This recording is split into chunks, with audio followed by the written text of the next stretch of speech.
Huwag mo hihilahin ha. Huwag mo hihilahin. Pinutol niya po.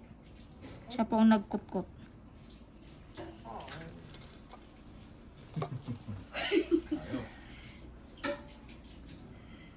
Natawa na ka ni sir, kutkotera ka kasi ng kuko mo. Oh, ayan na. Bubo. Sa iba yan, tusok pang tusok. Masisipa ko pa siya. Naglagay ka ng bulak sa loob. Diba yung iba no, ginaganon, kinakayod, ginaganon na push ng push, tapos wala rin. Isisiksik lang nila dun sa dulo. Isisik lang sa dulo, di makakuha. Bulak lang eh. Malaki no? Mhm.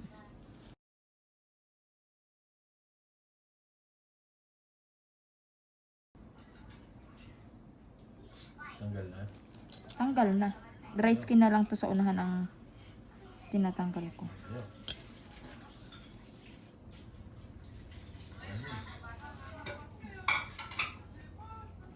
Ako talaga hindi ko makialam ng bukod ko. Bahala sila. Ako lang, nagugupit-gupit lang ako. Pero pag yung tusok puso, ay iyo ko. Kalilos na lang ko yung